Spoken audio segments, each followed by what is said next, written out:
بسم الله الرحمن الرحيم نحمده ونصلي على رسوله الكريم أما بعد فقد قال الله تعالى في القرآن المجيد والفرقان الحميد بعد فأعوذ بالله من الشيطان الرجيم بسم الله الرحمن الرحيم النبي أولى بالمؤمنين من أنفسهم وأزواجه أمهاتهم. The Holy Prophet sallallahu alaihi wasallam has a greater relationship with the believers than even their own selves, and his wives are their mothers. وَأُولُو الْأَرْحَامِ بَعْضُهُمْ أَوْلَى بِبَعْضٍ فِي كِتَابِ اللَّهِ مِنَ الْمُؤْمِنِينَ وَالْمُهَاجِرِينَ إِلَّا أَن تَفْعَلُوا إِلَىٰ أَوْلِيَائِكُمْ مَعْرُوفًا. In Allah's book, relatives are closer to each other than the believers and the immigrants, unless you wish to do a good turn to your friends. كَانَ ذَلِكَ فِي الْكِتَابِ مَسْطُورًا. This has been documented in the book. Surah al-Ahzab part 3, ayat number 6. Today's discussion will only be this one ayat. So one of the tafseers of this, what we call a very amazing ayat, this verse of Surah al-Ahzab, is that Rasulullah sallallahu alayhi wasallam has more love and affection for every single believer on this earth than he may have for his or herself. So no matter how much I care for myself, to what degree I care for myself, Rasulullah sallallahu alayhi wasallam, he cares more for me. And he cares more for you. That is why in Surah Tawbah, the last verse of Surah Tawbah, as mentioned before, Surah Tawbah, the last two ayats, we should pray them 3 times in the morning and in the evening, so that all the daily affairs become easy and sahal for us. Allah give us tawfiq. So the last verse, لَقَدْ جَاءَكُمْ رَسُولٌ مِّنْ أَنفُسِكُمْ, second to last verse, لَقَدْ جَاءَكُمْ رَسُولٌ مِّنْ أَنفُسِكُمْ عَزِيزٌ عَلَيْهِ مَا عَنِتُّمْ. Allah Pak says in the Quran Sharif, there has come to you a messenger from amongst yourselves, that the difficulties that afflict you are very distressing to him. So when I'm in pain, Rasulullah also feels pain. Azizun alayhi ma anittum harisun alaykum bil mu'minin raufur rahim. And he is always anxious for our good, and he is extremely forgiving, loving, merciful to the believers. That's why Rasulullah in one hadith explicitly has mentioned this one dua for me and you to realize, and we can apply this in our daily lives as well, in which he said, Allahumma inni attakhidu indaka ahdan falan tukhlifa. Oh Allah, I want to make a pledge with you that you don't break. Oh Allah, I want to make a pledge with you that you don't break. And what is that pledge? Wa innama ana basharun. Oh Allah, you know that I am only a human. I am a human. So for ayyuma mu'minin, to whichever believer that comes across in my life, who I meet, any believer who I come across in my day-to-day life, if adaytuhu, if I give him harm, or shatamtuhu, if I abuse him, or jalattuhu, if I hit him, or la'antuhu, if I curse him. So if I do something which hurts another believer, not willingly, unwillingly, I've just done something and I've hurt a person, after hurting him, O Allah, فَجْعَلْهَا لَهُ زَكَاةً وَصَلَاةً وَزَكَاةً. O Allah, then that pain which I have given to that believer due to something which I have did with my own will, then that pain, make it a means of rahmat and mercy and purification for him. وَقُرْبَةً تُقَرِّبُهَا بِهَا إِلَى يَوْمِ الْقِيَامَةِ. And make that pain I give somebody a means of closeness that gains your nearness on the day of Qiyamah. So this shows how much Rasulullah, he loves us. Meaning, look, if I was to hurt somebody and I've caused that believer pain, I would justify it by saying he deserves that for the pain he's caused me. He's done wrong, I've told him off, he felt pain, he's deserving of that. But still Rasulullah is saying, no, Allah, that pain that he's felt, through that pain, grant him your nearness on the day of Qiyamah. This is called love for the ummah of Rasulullah sallallahu alaihi wasallam. That's why we need to embed within ourselves, if I do cause somebody pain, if it's undue pain which is not necessary and I've harmed him or violated somebody's right or hukuk, then I need to make dua to Allah on this very same dua which Rasulullah has told us sallallahu alaihi wasallam. Well, if I've caused him pain, that pain which I have caused him, Allah, make that pain a means of his forgiveness, his nearness to you and his purification on the day of Qiyamah. So this is again because of the love of Rasulullah sallallahu alayhi wasallam. Another example of an-nabiyyu awla bil mu'minin, the Holy Prophet sallallahu alaihi wasallam has a greater relationship with the believers than their own selves. Another example. Hazrat Sayyiduna Abu Hurairah radiyallahu ta'ala anhu, he mentions that Rasulullah sallallahu alayhi wasallam, this is something which is amazing, that if some Sahabi passed away, if anyone passed away, and they left a debt behind them, so Rasulullah would ask the people regarding the deceased, has he made any arrangement for the debt to be settled? And if he had made arrangements, the Prophet would say, okay, I'll lead the prayer. And if it was said that he hasn't made any arrangements, he's incurred a big debt and he's passed away and he has no intention of paying it back, so Rasulullah would then say, you lead your friend's janazah, I'm not going to participate in it. Why was this initially? Because to show the ummah the evil of landing yourself in debt and borrowing from you, borrowing from you, borrowing from you, borrowing from you, and then when the person is saying, the creditor is saying, give it back to me, oh later, give it later, until you die. Now you die, you think, I've got no family, no estate, nothing, I've gone, the debt's gone, it's fine. The Prophet said, no, you have to break this evil habit. So for that person, I won't lead his janazah. To create a mindset in the Sahaba, okay, don't die with a debt. If you are going to die with a debt, make sure you have something in place to pay it off. Just like Rasulullah himself, he passed away in a debt. Well, it wasn't actually a debt when he passed away, where he had borrowed from a Jewish shopkeeper 30 sa'a of barley. One sa'a is about 3.3 kilograms wheat or barley. So approximately 100 kilos of barley he borrowed, and he mortgaged his armor in lieu of it. If I can't pay you back, you keep the armor. And when Rasulullah passed away, he left nothing behind except his armor and one white mule on the land of Khaybar and Fadak, which was distributed in Sadaqah amongst the people. So he left nothing else behind. So when he passed away with 100 kilo debt on him, ulama say it wasn't a debt because of the armor, but still Abu Bakr Siddiq, he had everything in place to pay off on behalf of Rasulullah sallallahu alayhi wasallam. So if somebody passed away without leaving any wasiyat, then the Prophet would not pray his janazah. Then later on, when Allah Pak allowed the Muslims to conquer all the territories and wealth became accessible, then Rasulullah then addressed the believers upon this verse. He said, Ana awla bi kulli mu'minin min nafsihi. I am closer to every believer than him own self. فَإِنَّمَا رَجُلٌ mata. So if any person dies, وَتَرَكَ دَيْنًا, and he leaves behind him a debt, فَإِلَيَّ, it is upon me to pay his debt off now. Even though he's got family. And then the Prophet ﷺ said further, وَمَنْ تَرَكَ مَالًا, even though he leaves money behind, don't pay the debt from that. I'm paying his debt, and that money he left behind, فَلِوَرِثَتِهِ, that's for his inheritors. This is called love for the ummah. Sallallahu alayhi wasallam. So I owe somebody £20,000 and I die, but I have £10,000 in my bank. The Prophet said, I will pay that 20 for you, that 10 give it to the people who are after you. There's no example of it. You will not find anywhere on the face of this earth an example of how a person can love you to that degree like Rasulullah loved me and you. Another example. Hazrat Salman Farsi, one day he came to Rasulullah complaining, Ya Rasul, he lived authentic narration. Hazrat Mawlānā Sājid Irshād Sahib, that his masterpiece, Zakhiratul Janan, has mentioned this as I was looking at it earlier. And he was known as Shaykh, Shaykh al-Quran, Shaykh al-Hadith, very knowledgeable person from the Deoband Maslak, mashaAllah. He says that the Raji' Qawl of the age of Salman Farsi when he died was 250 years old. 250 years of age. So he says one day, when he looked at him, he looked like he was 60, 70.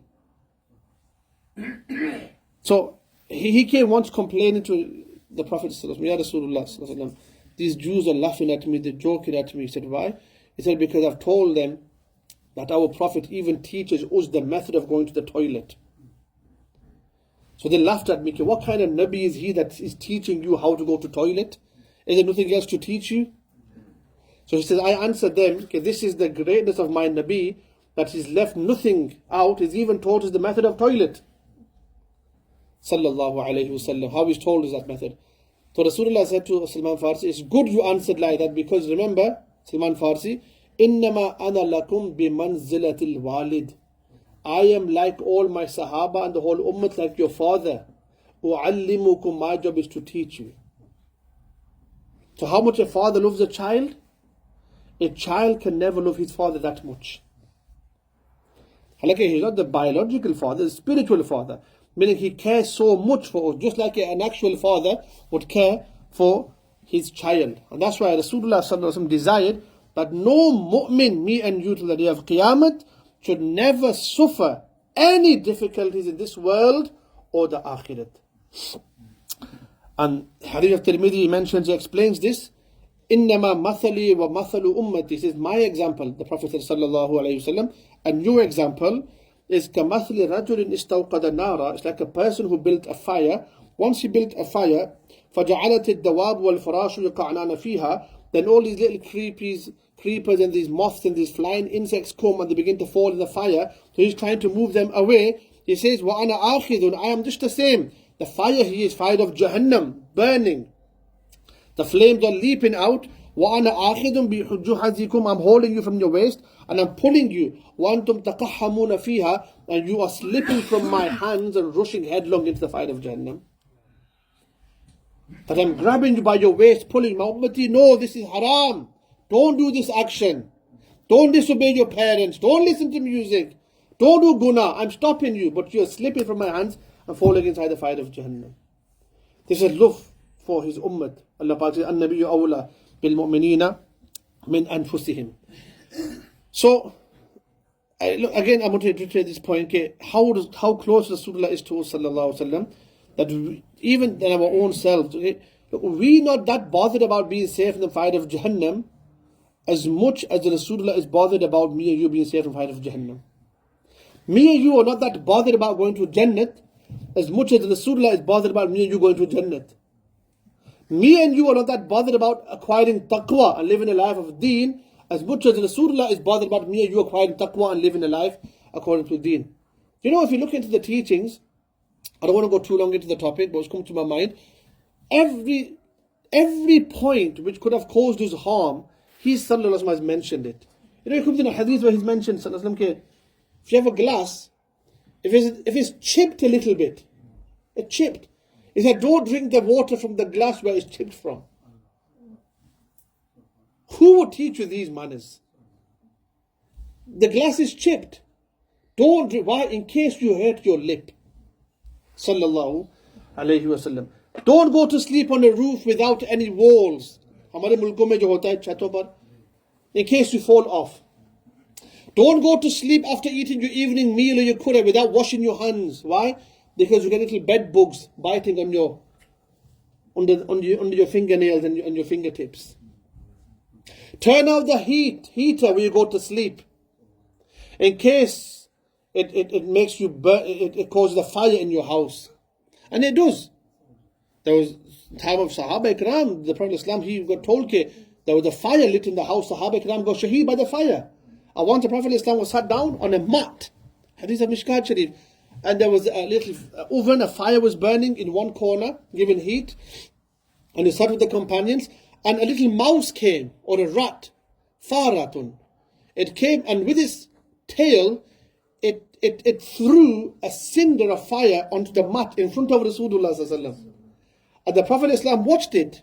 He saw the rat run away. And he watched that cinder and it burnt a hole through the mat. And the Prophet said, this is what I've told you. It's the likes of this that make shaitan want to cause harm to you. So make sure you close your heaters. Not the radiator, this is different. Like our running gas fires, stoves, like that kind of fire. Another thing which comes to my mind upon this topic, it might get a bit lengthy, but it's important. The Prophet Islam said, when you close the doors in the night, close the door and say Bismillah. Ye kitni badi sunnat hai. When you close your house door and say Bismillah, inshallah your house will never get robbed. Close your car door, Bismillah. It will never get broken into. Prophet ﷺ said, when you close the door of your house and say Bismillah, Shaitan can't open a door closed with the name of Allah. He said to us, sallallahu alayhi wasallam, when you go to sleep in the night, ye bahut aham baat hai. Bartan, you know your utensils and your cups and your pans and your pots, put them upside down. माँ बहनों की खिदमत में जो घरों में मेरी बात सुन रही है, we leave our bartan like this, and everyone does it usually upside down. Why? Because there's a night in the year in which Allah Ta'ala sends down musibat and calamities. If that night coincides with that night which you have left your bartan up, and musibat enters inside that plate or that pan or that cup, you will have musibat in your life. So put it upside down. If you can't do it upside down, cover it. If you can't cover it, put a spoon inside it. Even if something, a little straw across or a spoon inside, so that musibah does not enter. This is what Rasulullah has told us, sallallahu alayhi wasallam. Ek aur baat, naujwanon ke liye, youngsters.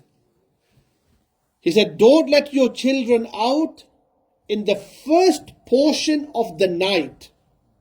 Ulama of tafsir and hadith have mentioned, first portion is straight after Maghrib namaz. Don't let your children out straight after Maghrib, because that is when Allah Pak releases the shaitan and the jinnat. And they can kidnap your children. They can mess with your child's mind. When the first part of the night has gone, Sunnah al-Layl, first part, then you can let them out. Isha time you can go out. But Maghrib time, don't let them out. Bring them indoors. Our Ustad would mention upon this hadith when we read it with him, mashallah, many years ago, probably 20 years ago, probably, Allahu Akbar. He said, even the women who put the washing on the washing line, the clothes on the washing line at Maghrib time, shaitan affects them as well. When you will wear them, it had shaitani asr inside it. So take your clothes off before Maghrib time. Allah Pak give all of us tawfiq. The Prophet ﷺ said, don't sit half in the shade and half in the sun. Because shaitan laughs at you. Today science has researched and found out, whoever sits half in the shade and half in the sun, he gets skin cancer. The Prophet ﷺ told us, you don't wear one shoe. You know, sometimes we're running and we quickly slide our shoes on, and they're half on and one shoe's on and we're walking. Said, don't, you'll fall down and hurt yourself. Shaitan does this. So therefore, how much Rasulullah loves you, sallallahu alayhi wa sallam. This is many hadith. In all of the hadith, you find out that Rasulullah, he wants to show us the path of ease without causing any harm for you, without fighting. That's why he said to us, whoever looks at his wife with love, Allah smiles at him. पता है ना घरों में कैसे लड़ाई झगड़े होते हैं. Look at your wife with love, वो भी कहेगी जिसको क्या हो गया. Why is looking at it? मौलवी साहब ने हदीस सुनाई कि जो आपको देखो मोहब्बत से अल्लाह पाक हमसे खुश होंगे. कोशिश करो, अमल करो. ये हदीस of Rasulullah sallallahu alaihi wasallam. If there's a fight in the house, you eat food with your wife in the same plate. मोहब्बत बढ़ती है. So all of these are a'mal Rasulullah has told, because why? He loves us more than we can love ourselves. Sallallahu alayhi wa sallam. I want to quickly rush through this now because I took too long. So awla, an-nabiyyu awla. Awla means close. Awla means a greater relationship. Awla also means first. From the word awla means first. So what does it mean in this context? Very important. It implies that a Muslim should get familiar with the biography of Rasulullah sallallahu alayhi wa sallam before engaging in the activities of his own personal life. So before learning how to do something, the first action he has to do, an-nabiyyu awla, the first action I have to do is learn the method of Rasulullah sallallahu alaihi wasallam. If I'm opening a shop, I want to conduct a business, before I start and embark on a business venture, learn how Rasulullah did business. If I'm going to learn how to do any action, learn how Rasulullah did that action. This is what the verse also implies. Allah Pak give all of us tawfiq. अच्छा आगे देखिए. Another hadith of Rasulullah, very important Muslim Sharif hadith, which will make us really understand the concept of how much Rasulullah loves us. Hazrat Abu Hurairah is the rawi of the hadith. It's narrated in Muslim Sharif. Okay, Rasulullah said, sallallahu alaihi wasallam, the dua of every prophet is accepted by Allah. And all were granted a special dua, which was guaranteed to a greater extent. All the prophets made this dua in the world, and they've used up their dua. Rasulullah says, I have reserved this dua for the akhirat. I have reserved this special dua for the akhirat. Why? So that every single member of the ummah can also be a part of that dua. If the Prophet used it then, Sahaba Ikram would have got it. Or those children, those women, people around in Makkah or Medina. Me and you may have been left out. The Prophet Islam has reserved it. I will use it to intercede on behalf of my ummah. Therefore, it will benefit every member of my ummah on the condition that they never did shirk in their life. Allah Pak protect us all from shirk. Give us tawfiq to understand this. Allah. That's why Rasulullah said, مَا مِن مُؤْمِنٍ إِلَّا وَأَنَا أَوْلَى النَّاسِ بِهِ فِي الدُّنْيَا وَالْآخِرَةِ. That there is no believer except I am most closest to him than his own self in this world and the akhirat. اقرأوا إن شئتم. The Prophet said, if you want, read this ayat. النبي أولى بالمؤمنين من أنفسهم. Hence I said it's a very amazing ayat to make us understand a very important aspect and purpose of our life. Therefore, his affection for us, sallallahu alayhi wa sallam, it exceeds the affection of the whole entire world. अगर यहाँ तक मैं कहूँ तो ये मुबालगा नहीं होगा, वो भी exaggeration. ये अकीदत से मैं कह रहा हूँ, अकीदत से. If the whole world got together to express its love and affection to you, it is still not enough as much as Rasulullah loves me and you. ये अकीदत से कहता हूँ, because the Quran has told us this. You think your mother loves you compared to Rasulullah? It's nothing. You think your wife loves you compared to what Rasulullah loves for you? It's nothing.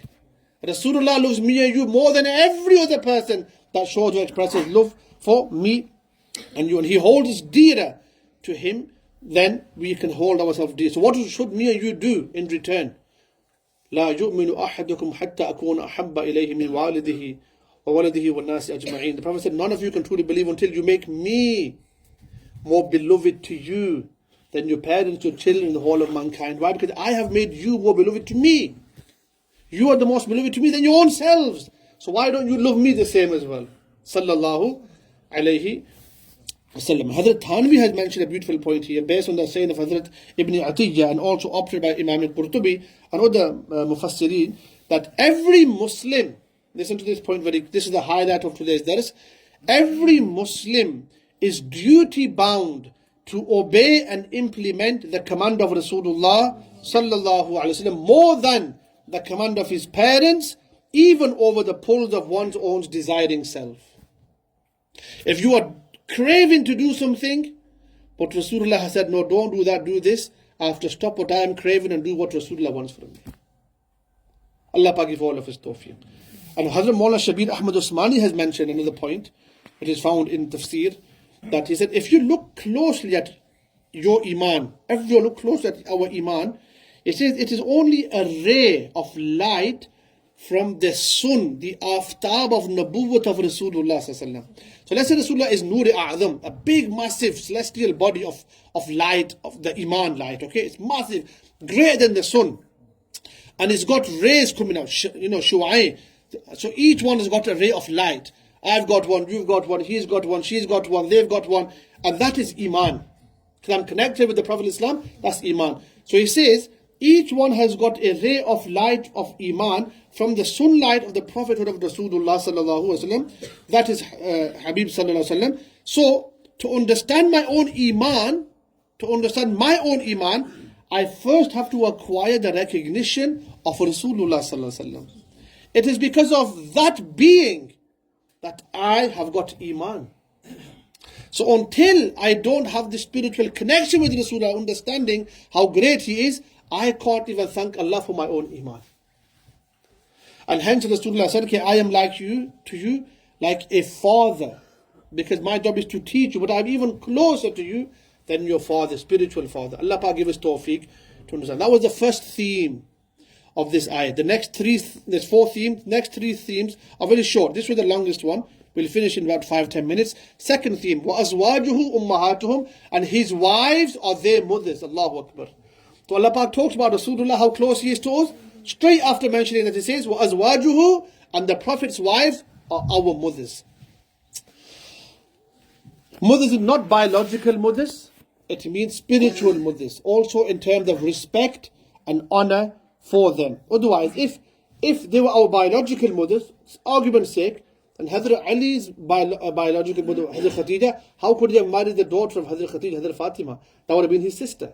Hazrat Ali married Hazrat Fatima, Hazrat Usman married Kulthum, Hazrat Ruqayya, Hazrat Zainab married Abu al-As ibn al-Rabi. So they're not biological mothers, they were spiritual mothers. One understanding. Number 2, likewise the whole ummah, we don't do parda from our mothers, do we? It's our mother. But from Azwaj Mutahharat we have to make parda as well.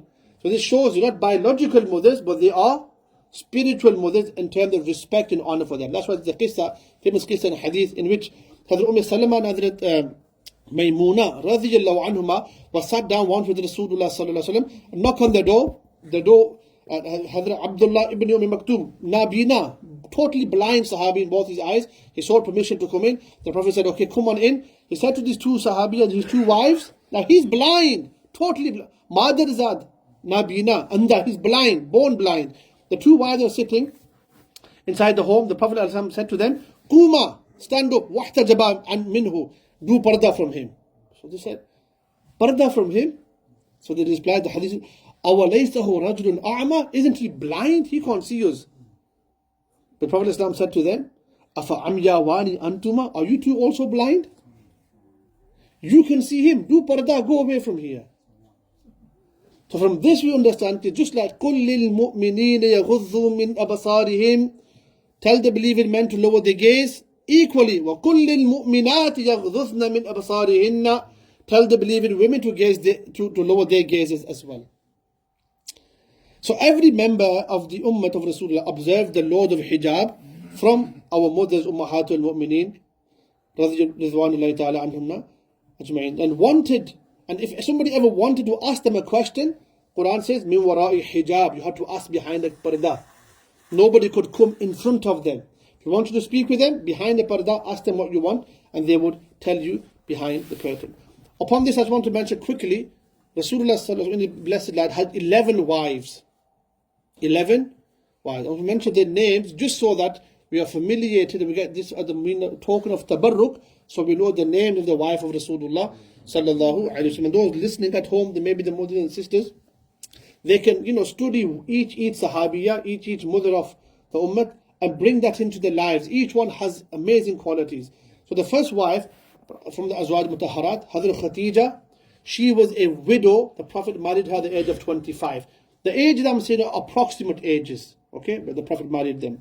Number 2 with Hazrat Sauda, she was also a widow. The Prophet married her at the age of 50 approximately. Third wife, Hazrat Aisha, she was the only virgin. The Prophet married her at the age of 53 approximately. Number 4, Hazrat Hafsa, also a widow. The Prophet married her at the age of 56 approximately. Number 5, Hazrat Zainab binti Khuzaymah, also a widow. Look at those who say Rasulullah married them out of lust. Na'udhu billah, na'udhu billah, aliyadhu billah. Look at this, they're all widows, all divorcees, or other war captives. Prophet married her at the age of 56. Hazrat Salama, widow, married her at the age of 56. Hazrat Zainab binti Jahash, widow, divorcee from the adopted son of Rasulullah, Hazrat Zayd, who I mentioned last week, at the age of 58. Hazrat Juwayriyah, war captive. The Prophet married her at the age of 58. Hazrat Safiya, war captive. Rasulullah married her at the age of 58. Hazrat Habiba, Rasulullah widow, married her at the age of 59 or 60. And Hazrat Maymuna, radiyallahu ta'ala anha, again a divorcee, the Prophet married her at the age of 60 or 59. So each one, Seerat is absolutely amazing to read. You read about the Seerat, the Sifat, and our ladies listening at home, they should bring this inside their lives to imitate our beloved mothers. Allah give all of us tawfiq. Second theme complete. Third theme. وَأُولُو الْأَرْحَامِ بَعْضُهُمْ أَوْلَى بِبَعْضٍ فِي كِتَابِ اللَّهِ مِنَ الْمُؤْمِنِينَ وَالْمُهَاجِرِينَ In Allah's book, relatives are closer to each other than the believers and the immigrants. Here, when Rasulullah came to Medina Sharif, the Ansar were settled in Medina Sharif, Muhajirin came from Makkah. So the Prophet ﷺ, he established a thing between the two called muwakhat, brotherhood.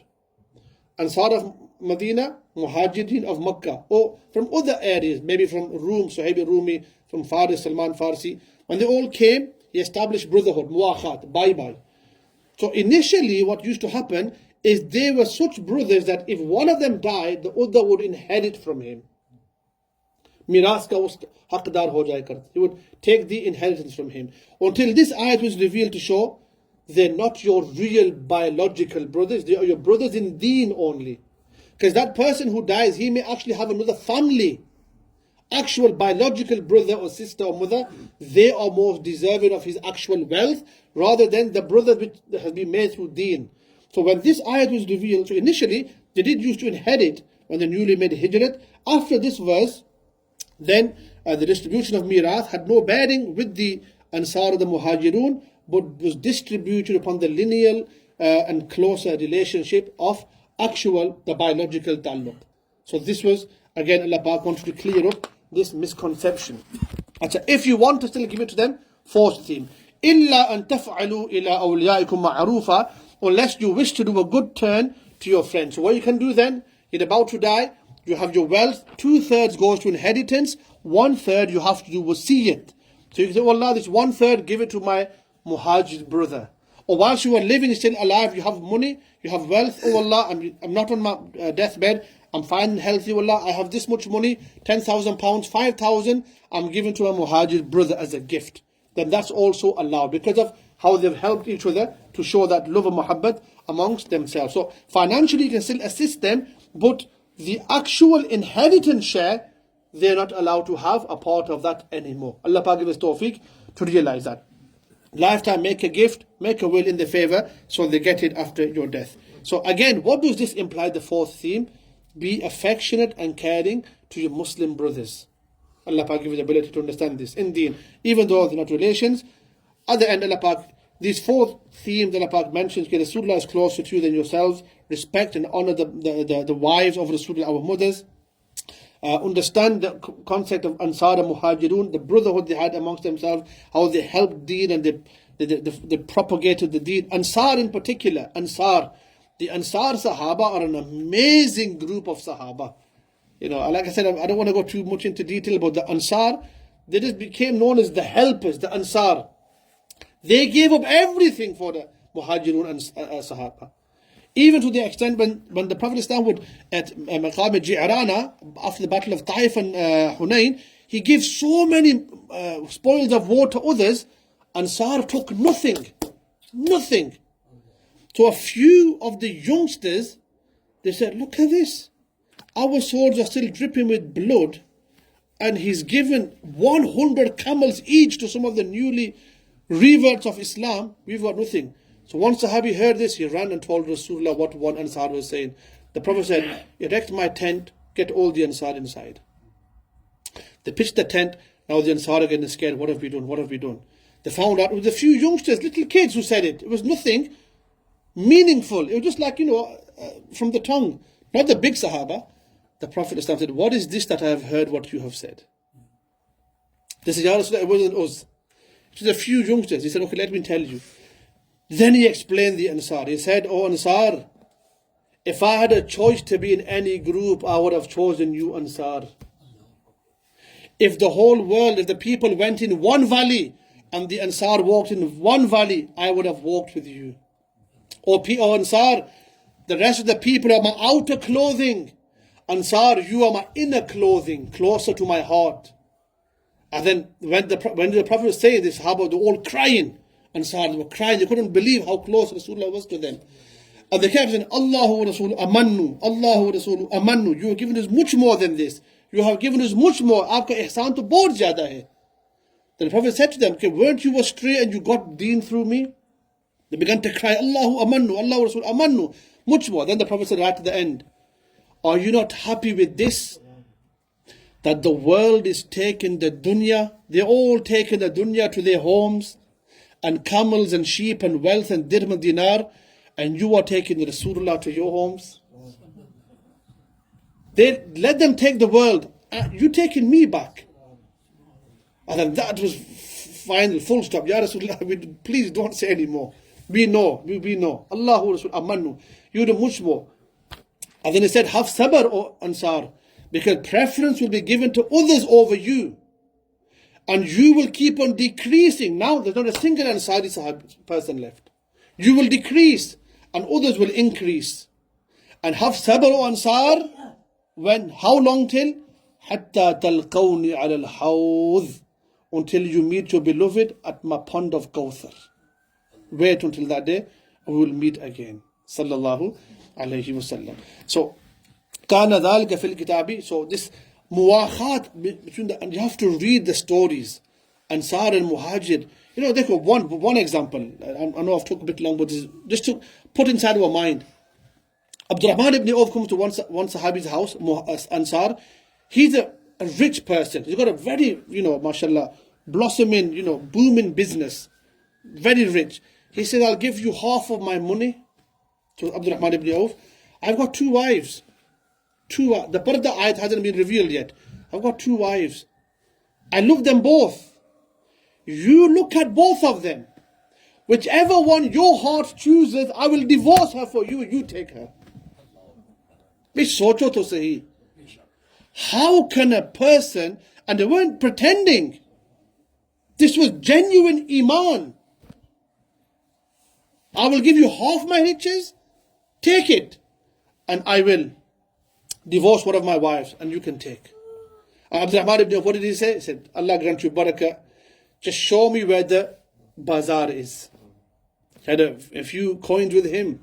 He went and he did buying and selling some paneer, cottage cheese, ghee, bit of dates, bit of fat, bit of honey, karte, made some money, bought some new stock, sold it, made some money, bought some new stock, sold it, karte. Then one day Rasulullah sees him, he's got this yellow color, the bar of itar on him, and only the newly wed couples would wear that. So Fajr time, Rasulullah saw him, Abdurrahman, what is this? Ya Rasul, I got married last night. Look how simple the wedding was. Did the Prophet say, why didn't you invite me?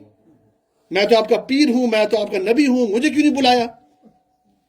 Nowadays we made it so difficult to get married.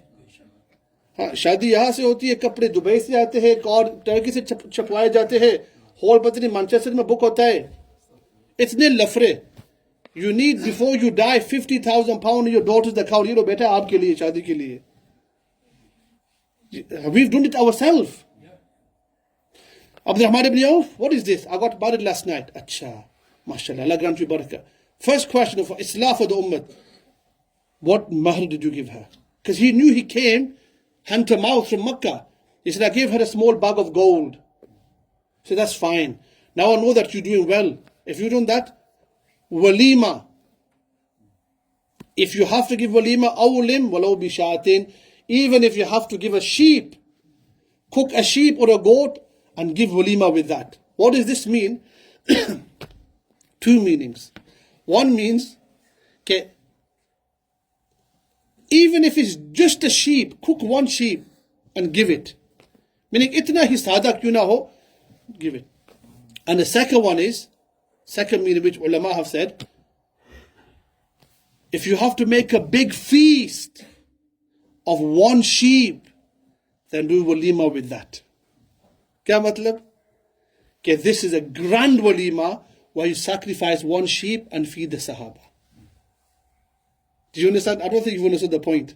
Matlab ye ke, even if you have to spend this much, meaning equivalent to the amount of a sheep, then even give that much to feed the Sahaba. Meaning, in that day and age, to give a sheep or a goat in walima was a very, very expensive wedding. This is what it meant. And today, हमारा तो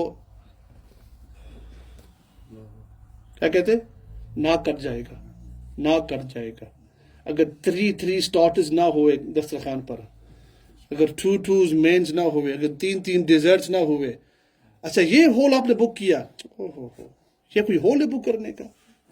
अच्छा आपने table यूं सजाया है, अच्छा दुल्हन ने कैसे कपड़े पहने? Just today I was talking with the children on breakfast time कि आजकल to buy a suit, lehenga औरतों का, ये हकीकत है भाई, मैं अर्ज कर रहा हूँ it's the truth and I need to speak the truth. A bride will wear a lehenga for a wedding suit for the wedding day. It costs approximately 3,000 to 6,000 pounds for one suit. 3,000 to 6,000 pounds for one suit, and you only going to wear it one day of your life. And if you buy a suit worth 1,500 pounds, lehenga औरत, तो उसने कहेंगे कि ये कोई suit है पहनने का, ये कोई सूट है पहनने का. नाक कट जाता है माशरे में. Hazrat Aisha radiallahu anha, you know what she used to say? Her khadima was wearing her shirt, and she said, look at my khadima. She doesn't even want to wear my shirt. My shirt. She won't even want to wear my shirt, my own servant. But when I newly got married to Rasulullah sallallahu alaihi wasallam, this shirt was my wedding dress. This was my wedding dress. The times are such now that even my khadima won't wear it, my servant. And she says, this wedding dress, when I got it, it was so popular that the Ansar of Medina, when the ladies would get married, they would rent this wedding dress of me for their wedding day. This was wedding. तो हमारे हज़रत क्या फरमाते हैं? शादी को सादी बनाओ. शादी, शीन, शादी means wedding. शीन पर 3 नुक्ते हैं ना, 3 नुक्ते. शादी के तीनों नुक्तों को निकाल दो, बाकी क्या रहेगा? सादी.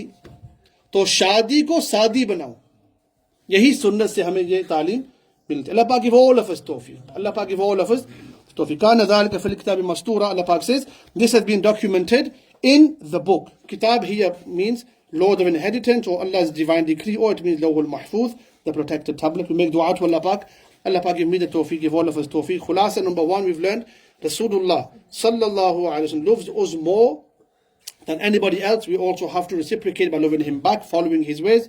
Number 2, respect and honor for our parents, biological parents, our spiritual parents, Rasulullah sallallahu alaihi wasallam, our teachers, all the way back to Rasulullah and Azwaj Mutahharat, the mothers of the believers. And number 3, we've learned about brotherhood in deen, how important it is, how we have to be loving, caring, forgiving, not to have hatred, envy or malice towards our brothers.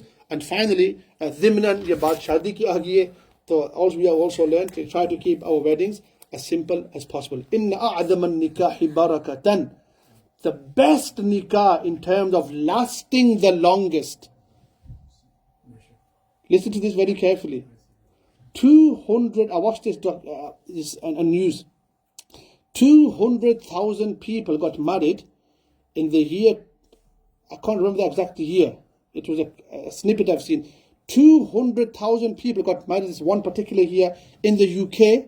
Within 1 year, 100,000 got divorced. 200,000 people got married. In 1 year, 100,000 got divorced. And what did the Prophet say to stop yourself from divorce? Inna a'adham, the greatest nikah, barakatan. Barakah means that long lasting. The long lasting nikah, where your wife will be your wife in Jannat also. What did he say? Aysaruhu ma'una, the one in which you spend the least money. This is the hadith of Rasulullah sallallahu alayhi wa sallam. Allah Pak give me the tawfiq. Allah Pak give all of us tawfiq. Wa akhiru da'wana. And alhamdulillah rabbil alameen. Sallallahu nabiyyu wa ma alayna illa al-balagh.